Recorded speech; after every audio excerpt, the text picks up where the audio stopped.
राजधानी दिल्ली समेत देश के ज्यादातर हिस्सों में नालों की सफाई हाथ से कराई जाती है, लेकिन देश भर में वोट ईवीएम मशीन से डाला जाता है। जहां मशीनों की जरूरत है वहां रस्सी और बाल्टी देते हैं, और जहां कागज मुहर और बैलेट बॉक्स देना चाहिए वहां ईवीएम से चुनाव कराया जाता है। ऐसे में ताजी खबर यह है कि चुनाव आयोग बिहार चुनाव में ऐप से वोटिंग कराना चाहता है और मोबाइल ऐप की शुरुआत भी की जा रही है, जिसकी मदद से बिहार के लोग बिना वोटिंग सेंटर पर गए भी वोट डाल सकेंगे। ईवीएम क्या कम था जो अब ऐप भी लॉन्च करेंगे? पूरी दुनिया के देश मूर्ख हैं क्या जो अभी भी बैलेट पेपर से वोट करवाते हैं, और आप बढ़ के आधुनिक हो गए हैं जो मशीन और ऐप से चुनाव कराएंगे? सुन के बड़ा हाईफाई लग रहा होगा ना कि अरे गजब, अपना बिहार भी अब भौकाली बन गया है, घर बैठे वोट करेंगे, एकदम बिग बॉस की तरह, एकदम ड्रीम 11 वाला फील मिलने वाला है ना?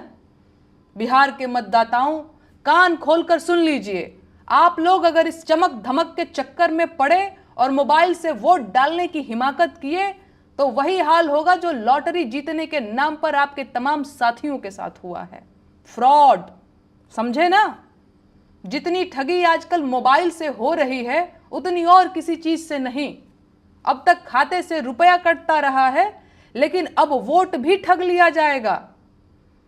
अगर आप लोग 4 रोटी कमाने के चक्कर में दिल्ली, बंबई और सूरत पहुंच जाते हैं तो क्या अपना भाग्य बदलने के लिए मतदान केंद्र तक भी नहीं जा सकते? किसी के बहकावे में मत आइए, चुपचाप वोटिंग सेंटर पर अपना वोट अपने हाथ से डालकर आइएगा।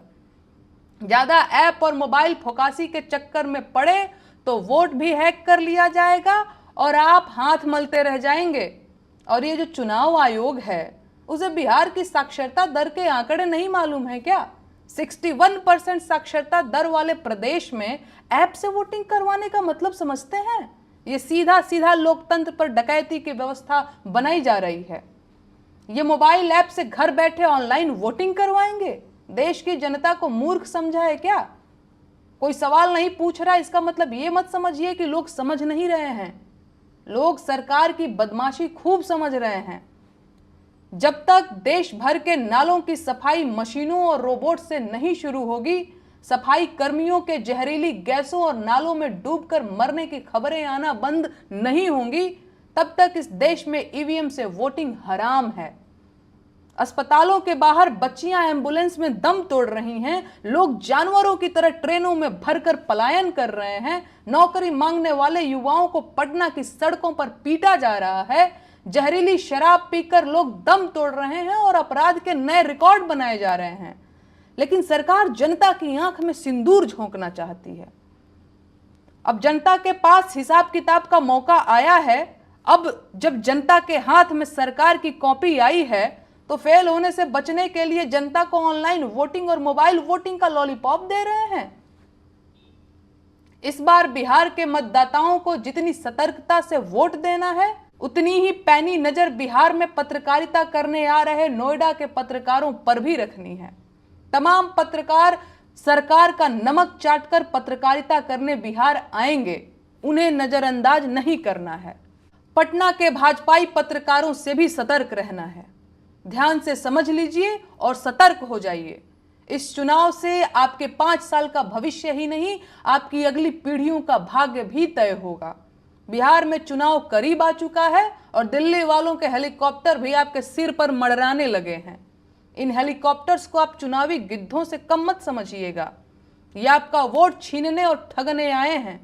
हेलीकॉप्टर की धूल आंखों में मत जाने दीजिएगा, अचंभित मत होइएगा।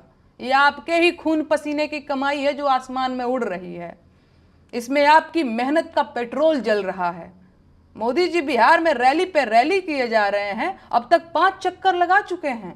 जितना खर्चा इनकी रैलियों पे हुआ है उतने में बिहार के लोगों को एक बड़ा अस्पताल मिल सकता था, लेकिन किसे पड़ी है जो ये सब बताए। खैर, मैं और ज्यादा बोलूंगी तो 4 चाटुकार और सरकारी गवैये आकर बिहार में सब बा, बिहार में हई बा, बिहार में हऊ बा का गीत गाने लगेंगे। तो फिलहाल चलती हूं, जुड़े रहिएगा।